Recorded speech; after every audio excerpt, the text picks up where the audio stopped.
Okay, we're live. I'd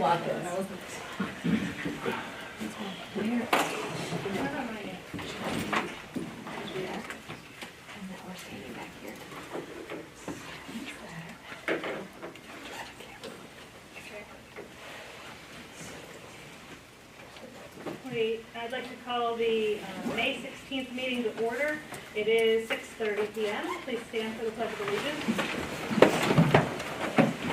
Allegiance to the flag of the United States of America and to the republic for which it stands, one nation, under God, indivisible, with liberty and justice for all.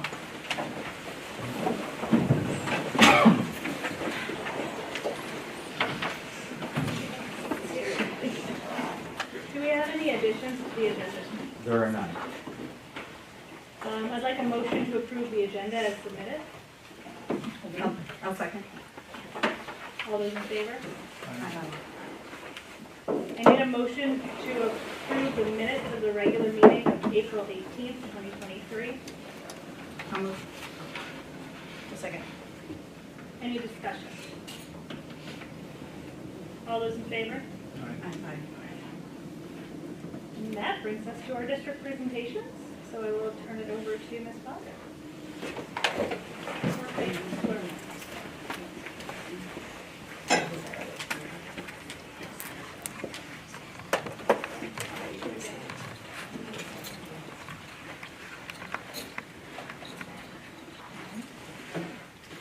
Good evening. Thanks for having us. My name is Johanna Buzzard. I'm the agriculture teacher, and I'm our CTE teacher, so Career and Technical Education Endorsement Certification we have here at Hamilton. So part of our students' CTE capstone is a work-based learning class. So think of it as a job shadowing class. So students who are interested in careers in agriculture, their senior year, sometimes their junior year, will go out onto field placements and job shadows, sometimes days, sometimes several days, sometimes evenings, sometimes weekends, depending on the employer and what works. So 3 of my 4 are here. Another one, you'll hear why she's not here in a minute. They want to present to be able to show you where they went, what they gained from this program, and where their future is taking them. So that leaves Swipe, he says. McKinley's first. So I'm McKinley, I'm a senior this year, and I'm taking work-based learning with Miss Bozzard. So I am also very active in our FFA chapter, and I started writing a speech on the mental health crisis in the farming industry, and that kind of led me to think that I was interested in going into the field of psychology in college and studying that. So with work-based learning, I got to see firsthand what it would be like to be someone who was working in psychology in the ag field. So these weren't really a normal job shadow because of confidentiality issues. So the first one I did was I sat in on a board meeting with Travis Hall. He's on the board for both NICAM and FarmNet. And the board meeting that I sat in on was for NICAM, and it was just cool to see what he's a licensed psychologist, so what he was doing in the ag industry and what I could possibly be doing. The second one I did was with Dr. Julie Burton at the SUNY Morrisville Norwich campus. I sat in on a couple of her psychology classes just to kind of see what classes I would be taking if I decided to go this way in college. Through that, I kind of realized that maybe psychology wasn't really for me. But it did open more doors into different career fields, and I think I'm interested in marketing and going more of the marketing social media route. So with this, I met with Dia, who's on the board, works with the American Dairy Association, and she does all the marketing and the filming, and I got to see her film a video with Miss Bozzard actually at Barbland, and they got to work with Chef Anthony, who's on the Today Show sometimes, and that was a super cool experience to see all of the work that went into that with the camera guy, the marketing, all the people who were setting up the props, doing all the lighting. That was super cool to see. So I'm attending St. Bonaventure University in the fall, and I'm going for marketing and media, which has broadcasting, journalism, and public relations all wrapped into one. So I'm super excited for that.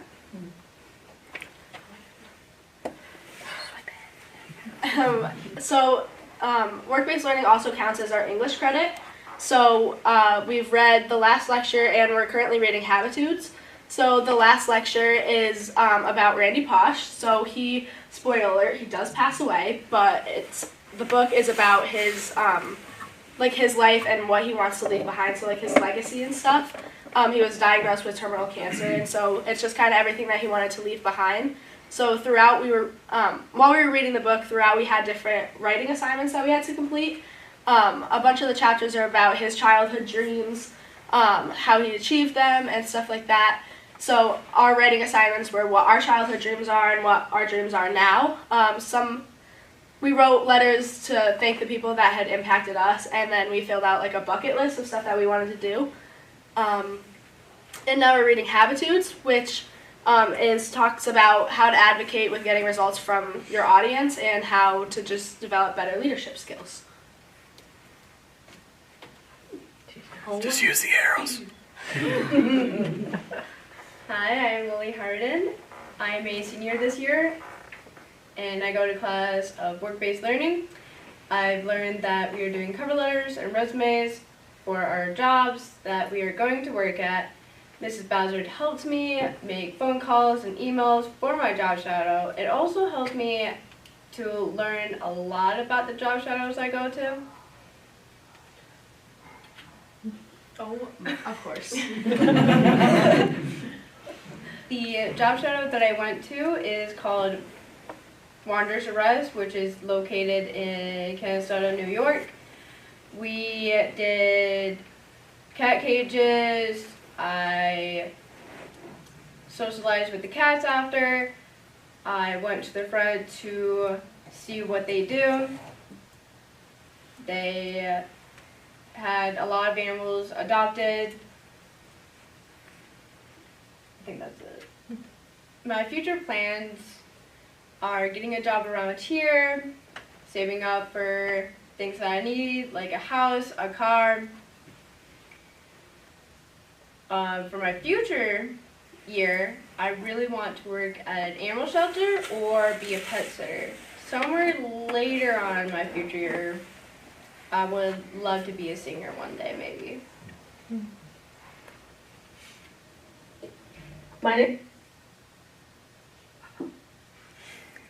Try it again. My name is Morgan, and I'm a senior at Hamilton. I also take work-based learning. In my work-based learning, I have traveled to many other districts to observe their ag teachers because that's what I'm interested in the field of agriculture. I think I want to be an ag educator.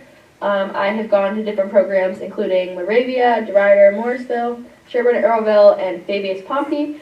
I also had the opportunity to go to the Madison County Cornell Cooperative Extension and 4-H office. I got to spend a day with them as well as do a school visit with them. So in the schools, it's pretty much watching somebody other than Bowser teach all day and see what their programs are like and how they kind of do their day-to-day. And I also, at Madison County 4-H, I also got to see a different side of ag ed because they're still teaching. They're just not in classroom settings every day, but they do some class visits. So I previously had a resume and a cover letter from other classes, but this was a class that I really learned how to use it and how important it really is. I also learned how other teachers run their classrooms and how it works in other schools because not every school is the same. In the fall, I plan to attend SUNY Oneonta for business and environmental sustainability. I'm not sure what I plan on doing in the future, but I know that ag is present, and because of this class, I have a much clearer idea of what it will look like.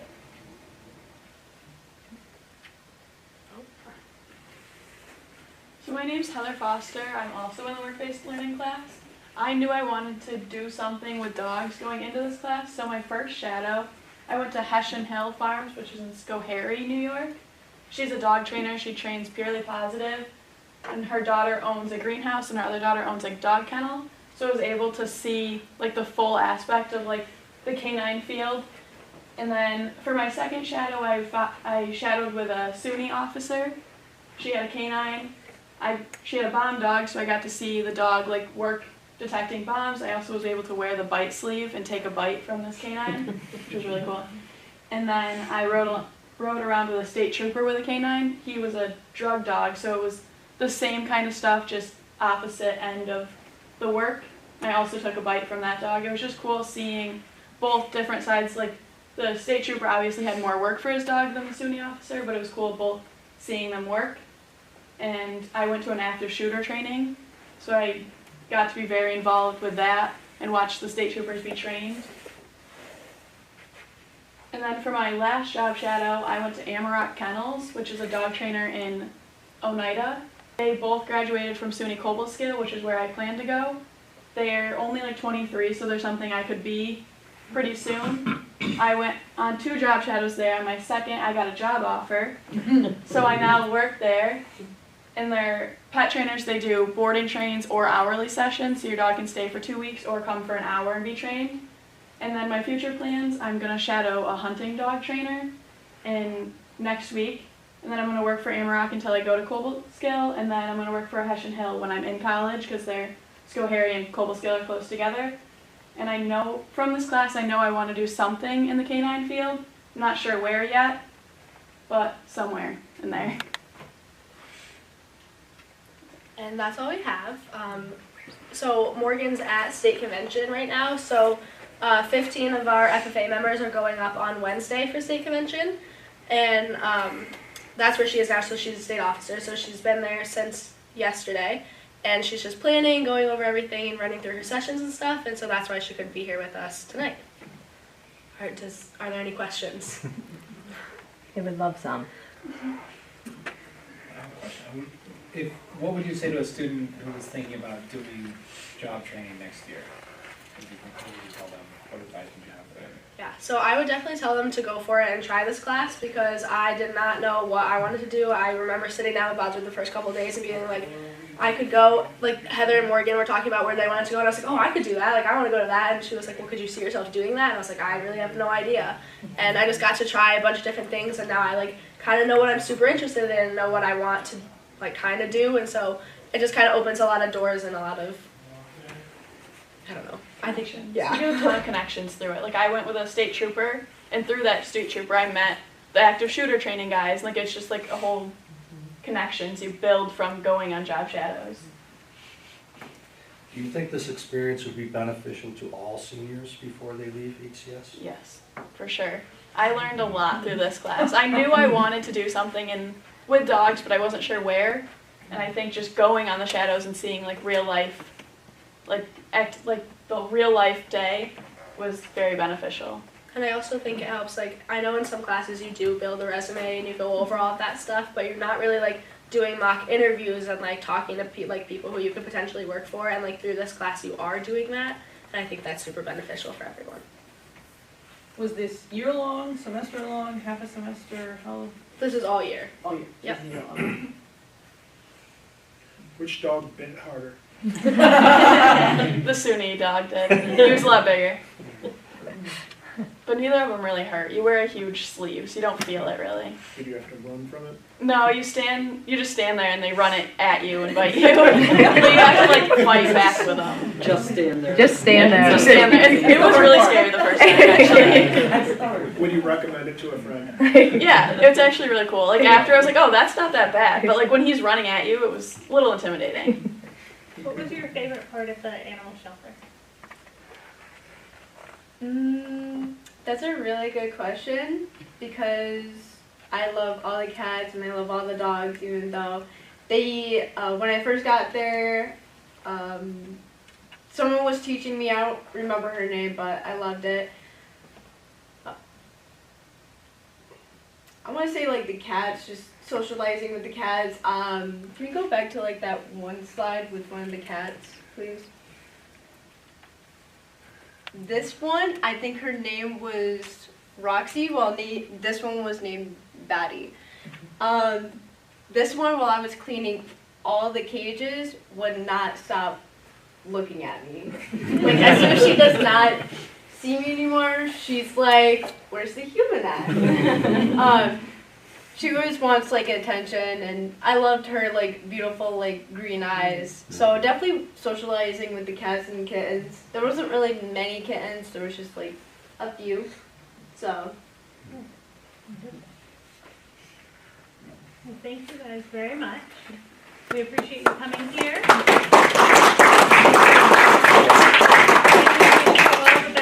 in your future endeavors, wherever they may take you. Be excited to see in the future where you go. And you may leave if you'd like. They're like, they're gonna say it. Have a good time. Sorry, other teachers, but next we have the digital and media art integration. And some art department highlights. Yes. We're seeking some. You stand on that, like you can do the thing. Okay. So for my summer curriculum project, every year you kind of reflect and think about like what could I have done more, what could I have done better, and every year it seems to kind of fall back to like I feel like I didn't give the kids enough digital art, I feel like I don't know enough about digital art. So I really wanted to have a goal of making a digital art curriculum so that each grade level could experience digital art, and so that I could learn how to do it so that I could teach it better. So she's Tori Kowalski. I'm Tori Kowalski. I'm not. And I'm Denise Whalen, so I don't know if I got everybody yet. I'm so sorry. I'm a high school art teacher. I was waiting for him to introduce myself. It's been a long day. It has been. It's art show days tomorrow, but okay. So my summer curriculum goal was kind of listed in this. So one, I had to research and decide on like the best digital art software or application. Research and decide on the best technological tools required for the program. So Chris Rogers helped me a lot. And then I had to learn the program in order to be able to teach it. And then the last thing was to create a curriculum that meets the needs of the students and their digital art making.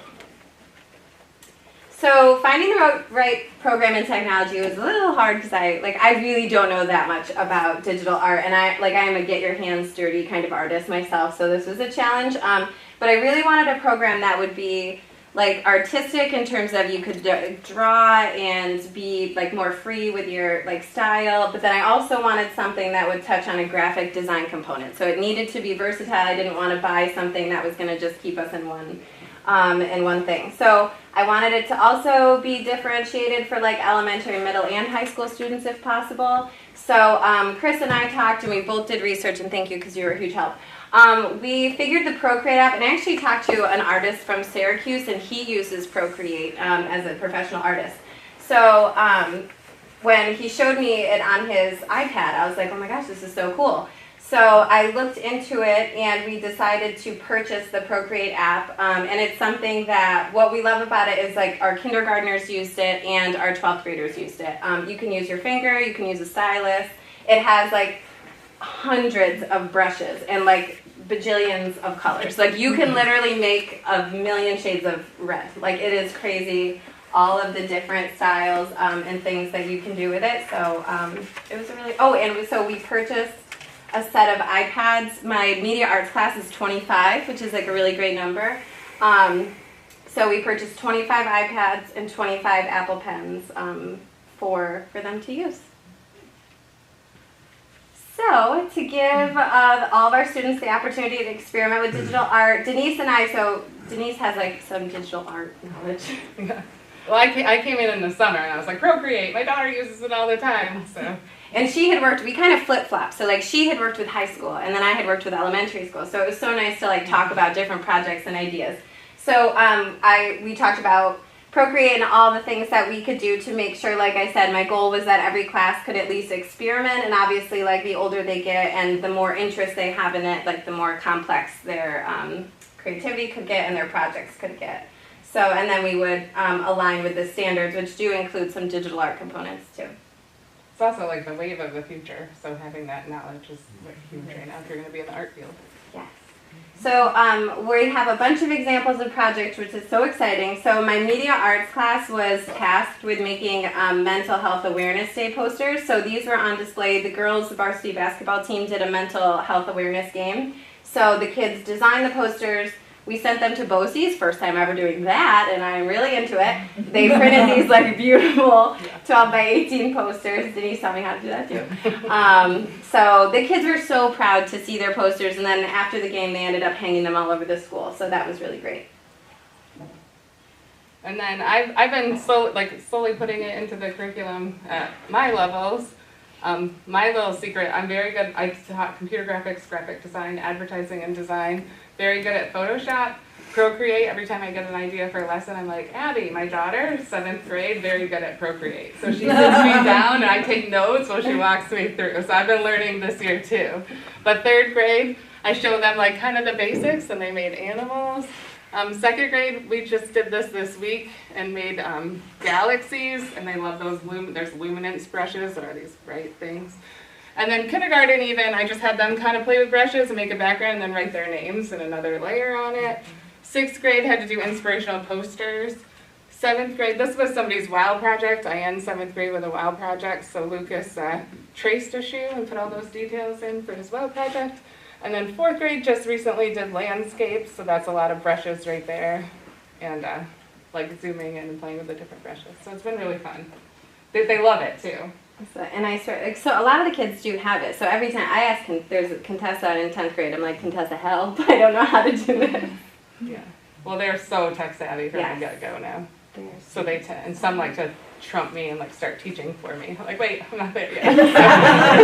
Hang on, slow your roll. These were, so 8th grade, I did a digital drawing challenge, and it was so cool. Like, so they had to photograph like a color palette, and then based on that color palette, because you can like touch a pen to the color, and then all of a sudden you have the color. So they had to make a scene, like an assigned scene based on when their birthday was, for only using that color palette. So like some of them included the palette, like this one, I think this middle one was maybe their color palette, but that was cool, and it was definitely, they had a lot of fun, and it was just amazing to see like you could tap it and then it was there.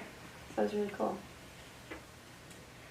These are some more advanced art pieces that my mixed media and drawing and painting class did. So like that's what like Contessa and Lena and Eli, I mean like wild things that they can make, and I just look at it and I'm like, wow, that is so crazy that you could just do that.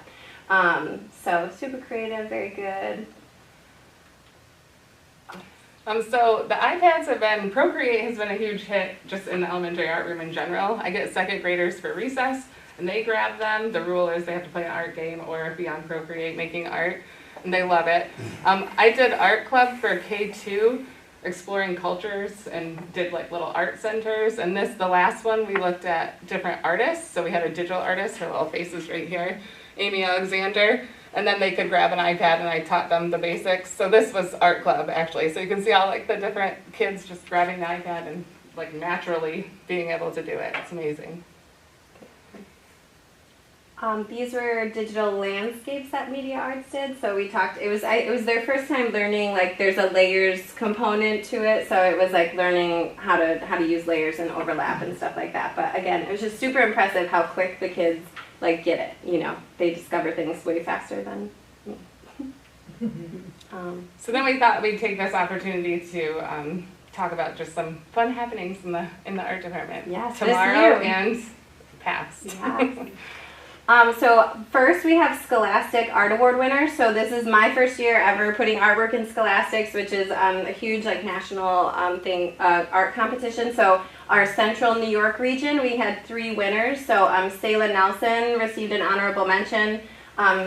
Sophia Juarez received a silver key, and then Lena Harnick received a gold key. And the keys are really, like when I was in high school, it was such a big deal, and we got to go, they have a really big display at OCC at Onondaga Community College, so we got to go and see all the artwork. Were these digital or these were not? These were all like, no, these were all like real hard copies. Yep, so this was charcoal, this was in mixed media, and then this is a watercolor and ink painting from class, so yeah. So I'm a big, March is Youth Art Month. I'm a big Youth Art Month person. I feel like March, I need something to be excited about, so I plan all sorts of Youth Art Month things. So we did a Spirit Week, and then Tori was awesome about jumping on board. We did a bunch of K-12 displays, so you probably saw them. So this was a quilt, and the little sign here says like HCS is better together. So we talked to the kids about how like you make your little square, but when you put them all together, you get like this beautiful big piece of artwork. And then the theme for Youth Art Month was Your Art, Your Voice. So we were brainstorming like what, I was thinking voice is speech bubble. If you think of a voice visually, it's a speech bubble. So we let the kids each take a Post-it note and put what they wanted, anything they wanted. I said it could be words or art, and then we put, so this is all K through 12, every art student made a Post-it note too, and we thought that looked really great. So we did some really fun things with that. Next year will be even better. I know. I've never done Youth Art Month. Like, I always heard about it, but I didn't really know what to do. So Denise was like, oh, I do this and I do this, and it's been such a great year to learn things. And this was my favorite thing, and even the high schoolers talked about it because it was so put in sporadically that elementary and high school kids were next to each other, and I just think that's the best part about Hamilton. So it was very cool. Yeah, it's fun when you're hanging it too, when they all walk by. Have you done mine yet? Where's mine? And then I never know, because there's so many. So I participated in the Old Forge art show this year, and we had some honorable mentions. A first place, I got to bring Azure a $50 check from the Old Forge Library. The only thing that's making me mad right now is that they glued the ribbons to the art pieces. So I'm trying to art show right now, they're hot glued on there. But here's just a couple pictures since Old Forge is a pretty long drive from here. So a couple pictures since you probably didn't make it to the show. So this is, Rennie went separately, and it made my Saturday. I got a picture of her there, and then she was with, I put a photo in the show too, so she was really excited to find my artwork in the show, so that was kind of neat. So there's our students' work intermingled in. And then Art the Common Thread, we're both part of a PLG, the Art PLG through BOCES, which is, gives tons of opportunities to collaborate with other art teachers. So this is, I think, the 8th or 9th year. We like to celebrate teachers as artists, art teachers as artists, and students. So everybody picks one student and displays their work. So Tori and I made sure we got a Hamilton corner. Yes, so this is my students' work and my artwork, and then Tori's work and Ethan's work. So that was really fun, and we had a big paint palette cake and spent a Saturday afternoon together looking at artwork. So that was really nice. Very cool. They connect, you can make artwork that's similar or a similar medium, or it's really cool how each art teacher kind of does it differently. You know what I mean? So there were some whose art pieces looked very similar, and then there were some that looked different, but it was, and the age ranges from kindergarten to senior. So that was it. The common thread is the coolest thing. I did something really cool with mine this year. So 6th grade, I had to pick an artist and emulate an artist, and then right after that, I brought in this is a photo printed on a big canvas because I'm a photographer on the side, and I brought that in and said, I want you to make art inspired by this. And I just gave them some. This was at Atlantic City. You can think about the ocean. It's under a pier at sunrise. They did fantastic stuff just looking at my photo. So if you get a chance at the art show to look close at Hazel's, it's like mine, but with her little whimsical creatures under it. And she got sunrise, Atlantic City, the pier. It was very cool. But all the kids did a really good job. It was fun seeing what my work could inspire out of them. So this was super exciting and recent. So I had never heard of the Congressional Art Competition, but Isaac Smith emailed me from the 22nd District of New York, and I picked 2 pieces to go into this competition, and Ethan Hanmer, our senior, won first place. So it was super exciting, and his art piece, it's called Regrowing New Orleans, is going to be on display in the Cannon Tunnel at the Capitol Building. The opening is June 2nd, and they're actually flying Ethan and his mom there to go to the reception, and it'll be there for a year, which is so amazing. And then they loved Sophia's so much that he emailed me today, and he's like, we really loved this piece. Do you think we could put it in our DC office for the year also? So it won't be there, but it'll be in DC also. So that was a super exciting email. So it was, I don't know, that was the craziest thing. And at first I was like, gosh, am I the only school that put artwork into it? But when I went there were 45 pieces. So I'm okay, we actually are just wonderful and fun. And then this is our last slide, but just a little plug for our art show tomorrow, 5 to 7. It's going to be fun. The cafeteria is doing punch and Rice Krispie treats. We're going to have a string quartet playing in the main hallway, I guess it's called here. Right? Yes. Not a lobby. I always call it the lobby. Yeah, Kids yeah. are like, what? It's the foyer. The foyer. There you go.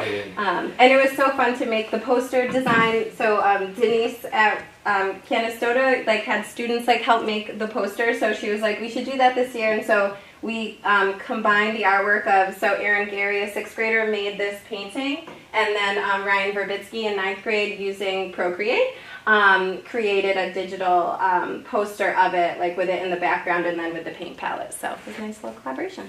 So then each student took home an invite that looked like that too, that on the back invited the family to come to the art show. Yeah. So they were excited, and then they thought they were special until they heard everybody was in at my level. So yes, do you guys have questions? I wonder, as you saw that, if you moving to the digital curriculum, do you see students who maybe excelled there or like took to that in a way different than how you did with the other mediums? Yeah, there were kids who are like, I hate this, and I'm like, I get it because I do too. Like I'm not, you know, like I need to just be on the paper. So it was funny, like I have kids on 2 different spectrums. There's kids who want nothing to do with the iPad, so I encourage them to try it, and then I have kids who prefer the iPad. So like Contessa is a 10th grader, she's amazing, and she will choose the iPad over anything every day. And then Jackson, I have an 8th grader, he loves the iPad, so when he's done with his artwork, he wants to make it. And it's nice because they'll make something and then they can upload it to their drive and save it, they can print it out. So yeah, it's been both, you know, like I'm a very want them to be pencil to paper also, but I felt like I was doing them a disservice by not offering this. So now we have it and it's very, exciting. I think even just using digital to market yourself, like when you get in high school, like I used to talk to them all the time about readability and like making yourself known, like being able to make a poster that gets information out to somebody, or making a business card or postcards that you're going to send to somebody. So. Yeah. And to make connections. Like it was so cool doing the mental health awareness, and I was like, your job is bigger than like this is for a grade, so that was fun too. So yeah, it's been a great year in the art department. Is the elementary going to be able to keep enough iPads in the art room for the elementary to continue to use it? I hope so. So what is that? I've been borrowing from the high school when I have classes. I have 18 in there right now, so I just run up to Toys Room and snag some. 25 was big. I was surprised Media Arts was that big, and so when I told Chris, I was like, I need 25. He was like, okay, so we got him, but. Yeah, they're really cute, and it's fun. It's just like any other medium. Like some people love clay, some people don't want to touch clay. Mm-hmm. Even in kindergarten, I have a kid who just put the iPad back and was like, "Yeah, I'm done with the iPad." Like he didn't want anything to do with it. And other people come in any chance they get in free time to grab that iPad and get on there. So. How long will you keep the art show up? I always say till it falls down. Yes, pretty much.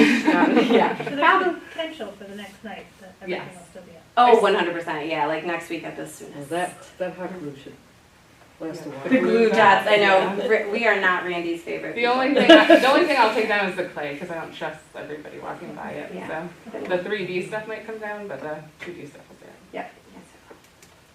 Thank you. Thank you very Thank much. you. Wonderful. Thank you. Next up, we have Donna and Amy. Getting up in way. Let's switch topics. We brought down the books and things to show people what we purchased and what we're going to be working with. My summer curriculum project was a new unit for 11th grade. Context, I have not taught 11th grade in 12 years. So when I was moved to 11th grade for this year, I realized that most of what I use in 10th grade really wasn't going to be appropriate for what we were doing. It's generally American literature, and in 9 and 10 I did world literature, so I had kind of a big shift. So while I was looking at some of the American literature available, talked to Brian Rose about what he had used, things like that, I was invited to go to the Oneida Nation and visit a walking book. They had made this picture book that you could literally walk through. They had these big pages, and it was in indigenous language as well as in English. And that got me sort of going, oh, interesting. And then we went inside and had sandwiches and talked about indigenous stories. I don't do this enough. We really need to introduce and talk about the indigenous stories of the area, as well as the country. I mean, it's huge. Creation stories, the mythology, and find some Indigenous authors to share with the kids. I like choice. I like to have choice books so they can invest in what they've chosen to read. And I came back and I was so excited. I said, Amy, we gotta find anything to do Indigenous with authors. books, I'm like, She knows everything. It was harder to find Indigenous authors that were suitable for school than I thought, or suitable for the grade level that I was looking at. And we did, she did. We found 5, 6. I already had one that I had been using, and added onto it these other authors in different sorts of books. But I also wanted to do, you can see the front book right there, it says mythology. I wanted to do some of that because their mythos is very nature, spiritual oriented, something that we don't necessarily connect with that way. And so I wanted to, and almost all the books have a spiritual quality to them. In one, there are wolves, connection with their to- ancestors. with the ancestors. That's a huge part of their religion, is the ancestors and the people before them and the spirits of those people and honoring those people. So we went through, we spent a lot of time, Amy spent a lot of time finding the books, and then we read them, and I got very excited about it, so I spent a lot of my summertime figuring out what to do, because there's so much. I could have done an entire year on this, but I didn't. Because I had other things. But it was exciting to read all of this literature and to think about all the backgrounds and the trickster stories and all those pieces and parts. I was going to start in March. Anyone who knows me actually knows that in March I was sick for 3 weeks. So I was not able to do what I wanted to do with the unit.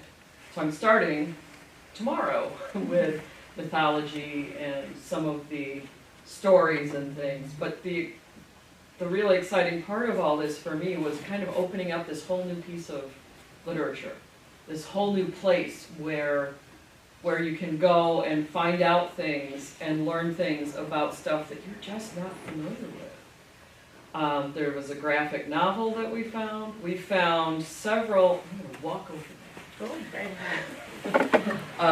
Amy found some. You also don't want to get me going, because I've read Firekeeper's Daughter, and it is like my favorite. It's amazing. Everyone should The read Summer of Bitter and Firekeeper's Daughter. Sweet is amazing. I can't remember how to pronounce the other one, but it's amazing. So these were trickster stories. And actually you can find these online to show. I found one of the stories, you can show it right on the board. Nice. Yeah. For free? As a read aloud. Legally? I don't know, it was on YouTube. It was on the internet.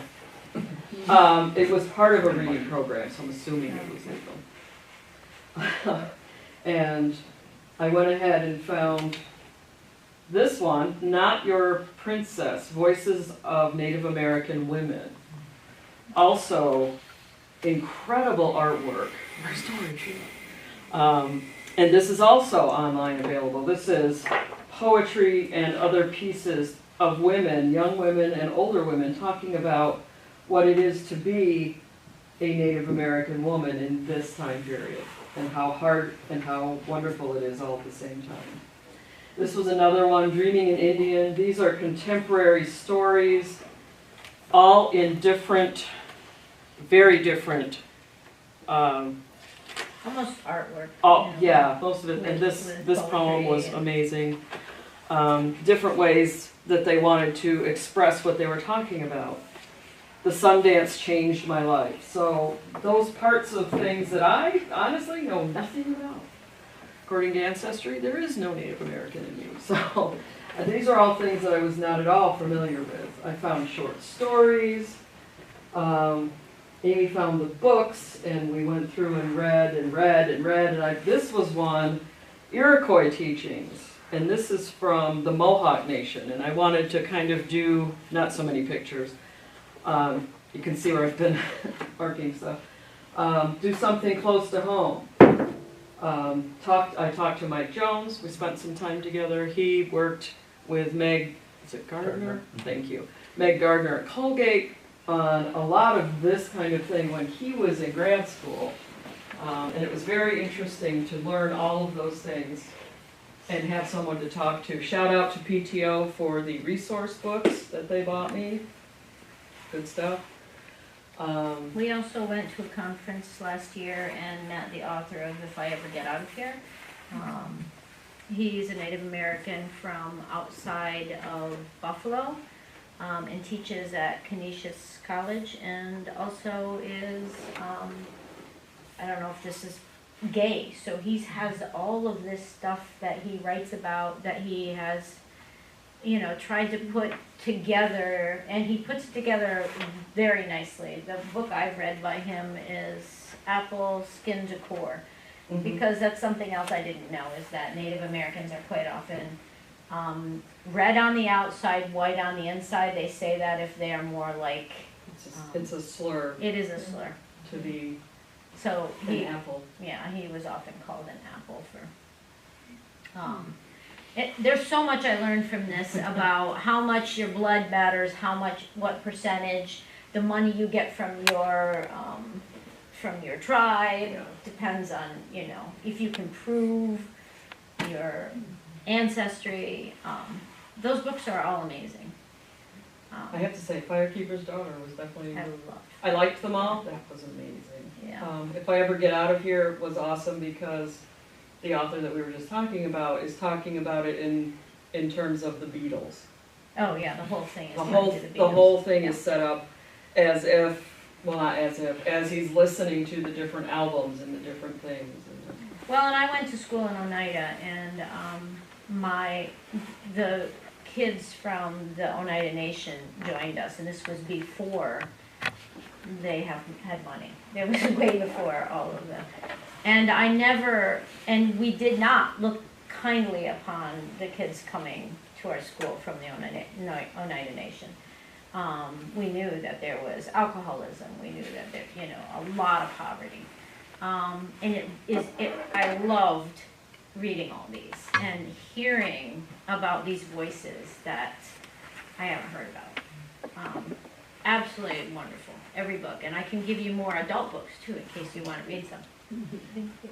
There was a lot out there. It was a question of appropriateness. Yes, we really had to, and that's the other thing, they're just Couple starting really to really come books for YA. They haven't, they've made some. Would you mind leaving them so if afterwards we can peruse them and Oh, grab them sure. tomorrow? Is that okay? Yeah. Just so we can all take a quick look at them. Yeah.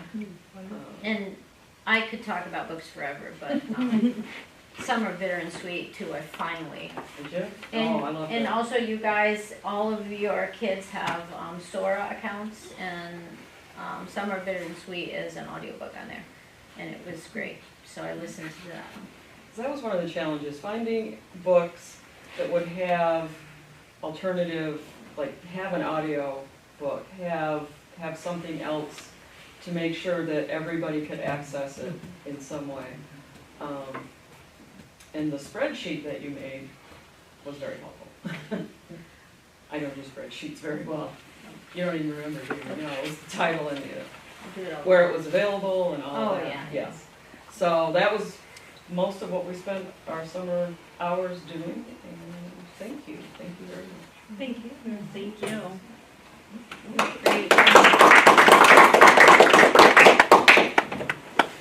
Since everybody else left, I can say, save the best for last.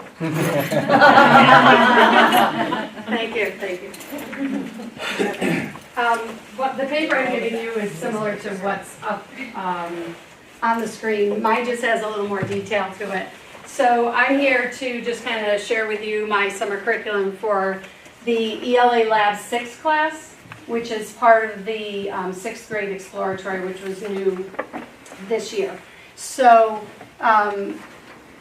in going through it, really was being built from the ground up because we really weren't sure where we wanted this class to go. So this year was all experimentation, quite frankly. So the first day, that's just kind of housekeeping stuff. I do it in every class.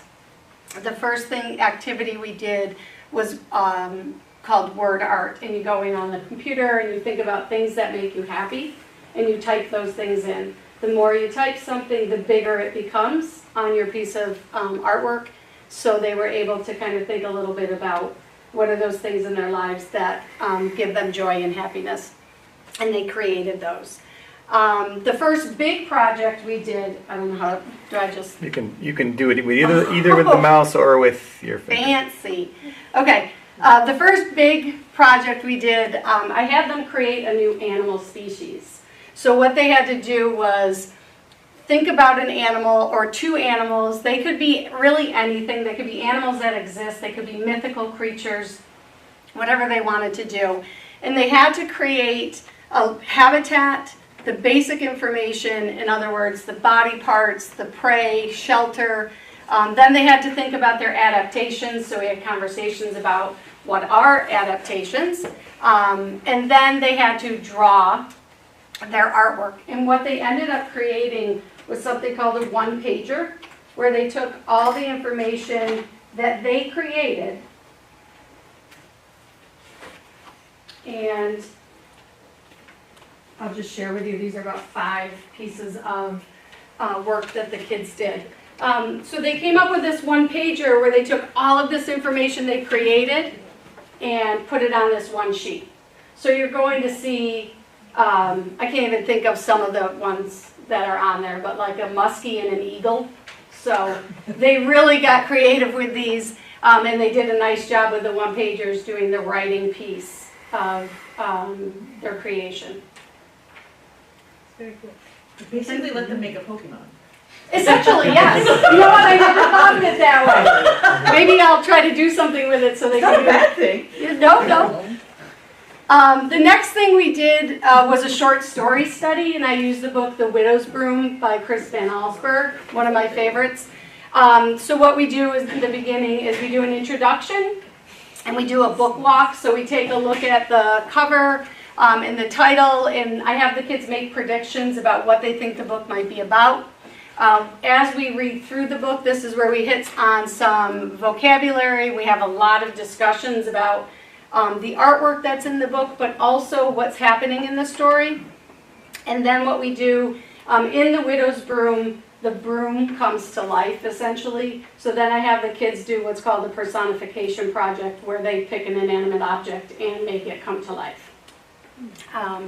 So it's just a brief story about the object and its actions and feelings. The next little project we did was an acrostic poem. So they take their name or a topic, and they create a piece of poetry out of that. And I brought some examples of that artwork as well. So these are just some, you'll see some it's about their cats, there's one in there about an evil parakeet that someone in the school owns. So they just take that, they have to take the letters in the word that they chose and create a poem from that piece of, from that name or topic.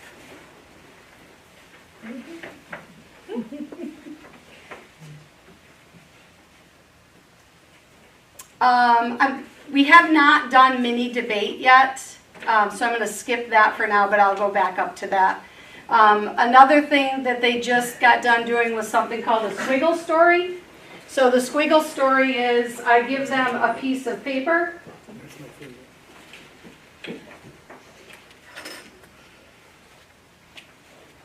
Sorry, I'm going kind of fast, I'll pause. I just didn't want to take up. So I give them a piece of paper, and what you're going to see is there's a darkened line or squiggle on that piece of paper. They make a picture out of the squiggle that's on the paper, and then what I have them do is write a story about the drawing that they created. So they enjoyed that a lot. Some of them are really interesting.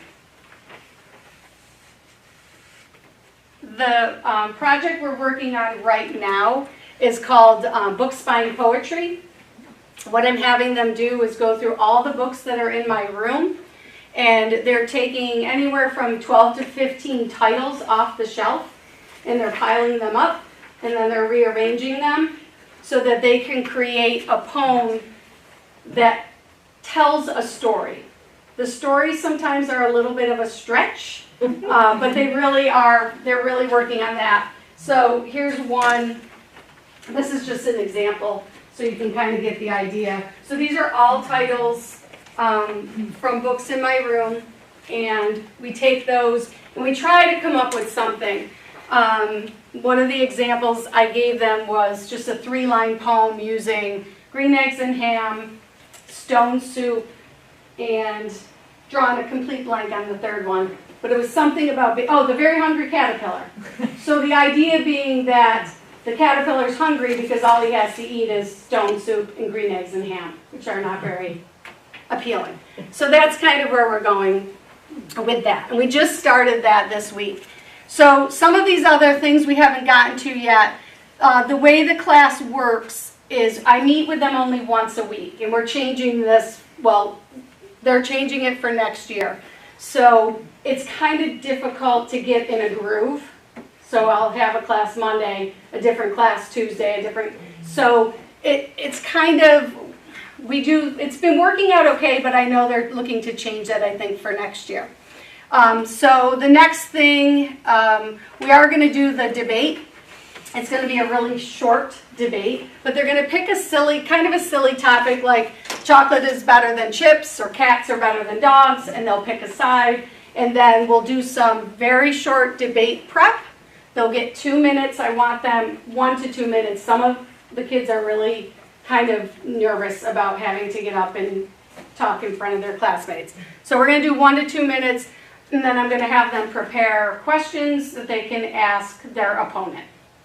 So we're going to try that. I don't know how it's going to work, but we're going to give it a whirl. Other things that are coming up, we'll do a quick write. These are things that I'm hoping to get to. Really, technically, we only have 5 classes left the way it meets, so I'm not sure how far we're going to get. But in my plan was a quick write on an animal viewpoint.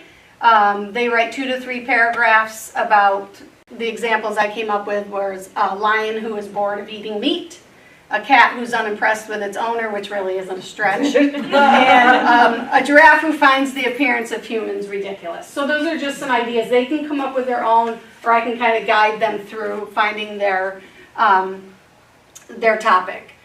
We've already done 1 reader's theater play, so we broke into 2 groups, and the reason I like reader's theater is it gives us the opportunity to work on our fluency as readers, but also the plays that we chose had a lot of vocabulary in it that they weren't familiar with. So we were able to kind of jump in on learning a little bit of new vocabulary along with working on our fluency.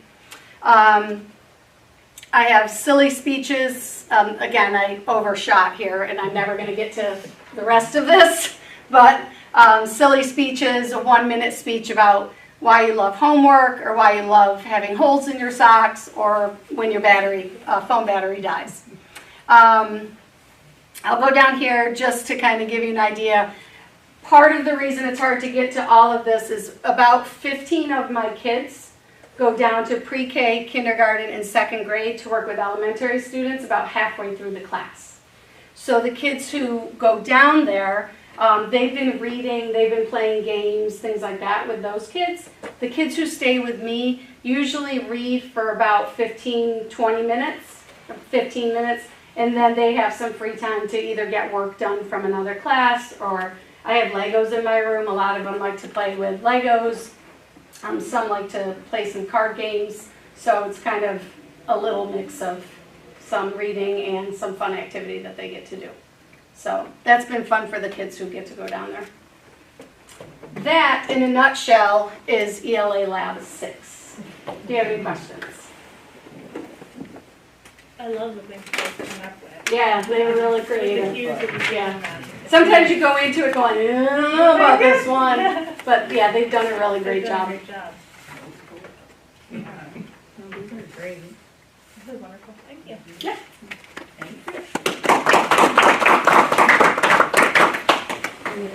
Oh, you need Yeah, to very follow up? good. Thank you so much.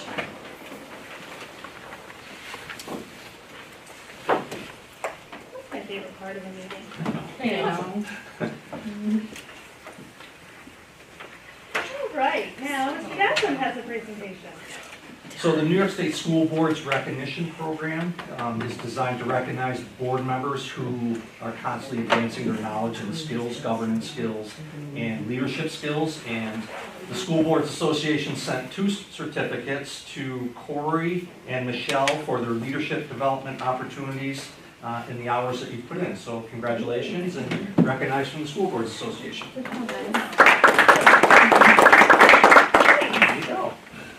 Thank you. That's nice.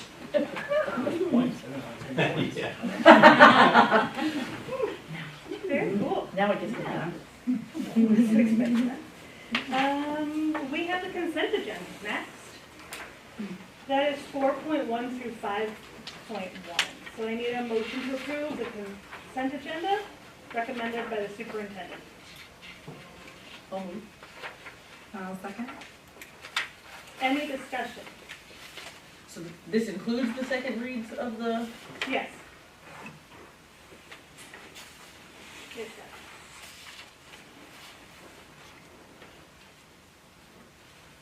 Any discussion? All those in favor? Aye.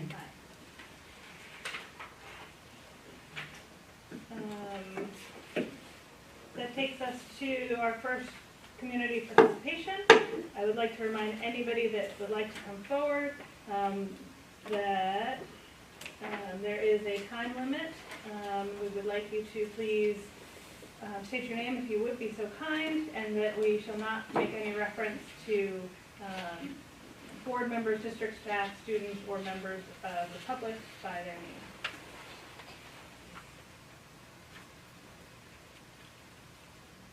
I see no comments online. Anybody online can put comments in and we'll get you out the next public participation. And seeing nobody moved in the room, I'm going to move on.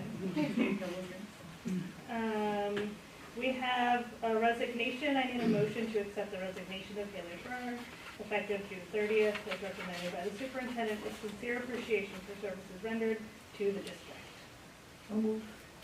Second. Discussion would be an executive session. All those in favor? Aye. I need a motion.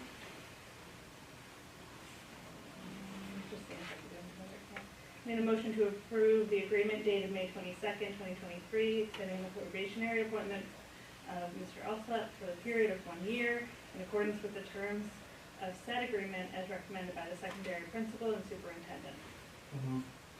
Second. Discussion would be in executive session. All those in favor? Aye. I need a motion to approve the agreement dated April 6, 2023, extending the probationary appointment of Ms. Kukol for the period of 1 year in accordance with the terms of said agreement as recommended by the secondary principal and superintendent. I'll move. Second. Discussion will be in executive session. All those in favor? Aye. I need a motion to revise the appointment of Ms. Chantel as a probationary executive secretary district clerk to a permanent civil service appointment effective May 31st, 2023, as recommended by the superintendent. I'll move. Second. Discussion will be in executive session. Actually, is there any general discussion we can have about that, about why the change? It's just a civil service. Okay. Okay. That's general. All those in favor? Aye. Aye. Thank you. Of course. I need a motion to approve the recommendation of the committees on special education and preschool special education. Second. Discussion would be done in executive session. All those in favor? Aye. That brings us to discussion for the first reads on 0017 and 8204. I'll turn it over to the policies. These were just to get us in line with law. Yeah. There's no Or the, real changes to how we're performing anything in the district. Are these newly required, or are these just things we were truly deficient? There's a Okay. handful that were missing. Yeah, no, well, that's why we started this whole process however many years ago, right? Okay, That was the well, whole point. great work, and We're gonna have a few more like that coming up. we Thank continue you. to push through. Thank you for the work you're doing. I need a motion to accept the following monetary donations with sincere appreciation and increase the budget by these amounts as recommended by the business manager and the superintendent. From the PTO, from the Emerald Foundation, and from the First Baptist Church Deacons Fund. Move. Second. Any discussion? Thank What you. is, what is the access that the Board of Education is allowed to have to the bounce house? If you supervise for an hour, then you can. Then you talk have for 10 that. minutes. Oh, you get 10 minutes? 10 minutes. I'm out. Yeah. Careful what you wish for. Thank you very much for those donations. All those in favor? Aye. Aye. I need a motion to accept the following current non-resident students for the 2023-2024 school year as recommended by the principals and superintendent. Second. Discussion? All those in favor? Aye. Well, this is one of my favorites. I need a motion to approve the class of 2023 senior trip to Great Escapes Amusement Park. Fantastic. In Lake George, New York, on Friday, June 2nd, 2023, as recommended by the secondary principal and the superintendent, contingent upon meeting all the planning requirements of the administration, and noting that the Board of Ed reserves the right to cancel the trip if circumstances should arise concerning the safety of the students. Move. Second. Any discussion? Sounds like a fun trip. It's a fun trip. Congrats to the seniors. All those in favor? Aye. I need a motion to enter into a memorandum of agreement between the Hamilton Central School District and the Hamilton Teachers Association regarding the athletic director position and stipends as per the memorandum of agreement effective July 1, 2023. Second. Any discussion? All those in favor? Aye. Aye. That moves us on to correspondence and information, SEL and family engagement report. You should have that in writing. It's in writing, that's right, sorry. Yep. I didn't click on it, I was reading. Ms. Merck will be in person next month. Okay, cool. Anything specific that anybody had questions for? Just thank you to the 2 community members that helped teach knitting. Sorry, I didn't remember this either. Administrators report, any questions for the administrators for their reports that they submitted? Thanks for getting those in like that. That's really helpful to be able to read them before. I appreciate it. Superintendent's report. So just 2 areas that I'd like to publicly state is that we rescheduled Susie Peterson for the International Institute of Restorative Practices. She had to cancel earlier in the year for COVID reasons. So she's going to be joining us on June 20th to continue restorative leadership training with our leadership team. So that will be her 3rd and final visit for the school year, and then we're in talks about what's next for next year to continue our restorative practice training. And then also we've reached a tentative agreement with Cornelius Minor to provide professional development for us next year around his book. The elementary went to Vernon Downs, the majority of the elementary staff went to Vernon Downs and was able to participate in this workshop, and it's centered around this book, and it's centered around DEI and hearing the voices of all students within the classroom. So this will be a book study with our entire faculty and staff next year, and then he'll be in-house 4 to 6 days next year, working in classrooms, working in the elementary, working in the secondary, centered around this book, around student-centered learning and inclusivity.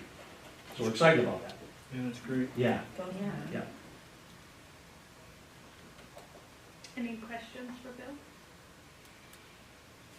No. Steering team updates, elementary? I missed the meeting. Can I tag off? Yep. Can you give us an update? Sorry, I forget what I was doing. Probably work.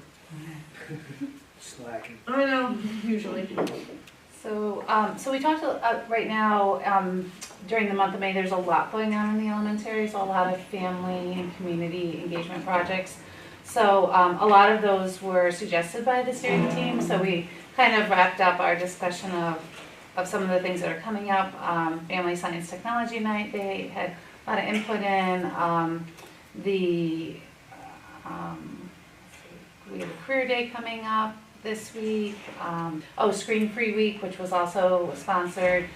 this last week, where that was an opportunity for students and families to come together and do some different events at the school.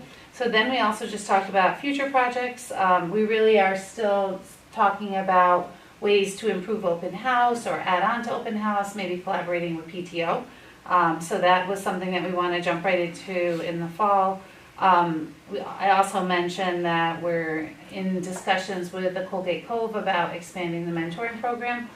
So there is a program at Utica University that is a mentor program, and we are going to be talking with the Cove just to see if there's any way that we can begin some work in elementary for that. Topics for next year, we would like to focus on family community partnerships. How will DEI resources be implemented in the elementary school? Also, still talking about the cafeteria and just ways to continue to improve that. And then we did have a discussion about cell phone policies. So that's kind of an ongoing discussion, and it's always good to, hear lots of different perspectives on that too. So, yeah, it was a good meeting. I'll add to that just a little bit because I happened to be down the hallway when an elementary student got over the PA and was announcing the cafeteria the Golden Spatula Golden Spatula Award. So they're very articulate and complimentary to the winners of this Golden Spatula for the cafeteria behavior. Well received. Yes, proudly displayed in 5th grade. So this week. Thank you. I'm sorry to have missed. Secondary, we had a really good discussion about some of like our goals and kind of the planning where we go next year with the committee and kind of the charging committee, but also at the end, kind of having like a really good discussion about cell phone policy as well. And happened to be a community member reached out right after that meeting and very interested and has kind of taken charge of moving some stuff forward on reinvigorating and kind of re-looking at the cell phone policy in the secondary. So a survey is going out soon, right, about that? Yeah, I just finished the one for teachers. I'll finish the other one tomorrow, and I'll share them with you guys so you can preview them before we send them out. Yeah, very soon. And then that group will be meeting on June 2nd to look over, to read that survey and see where we go next. Yeah, so that's some quick movement. Thanks to really helpful community members. Bless you. Anything specific for this month? Just budget stuff for advocacy, so. Yeah. That brings us to our final community participation. I'm looking online. I don't think there's any comments. If you'd like to come forward, please remember our policy.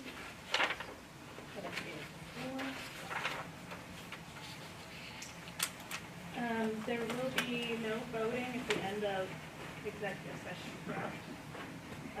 So when we break for executive session, we may actually take a break in executive session, so it might be longer depending on timing for closing the polls.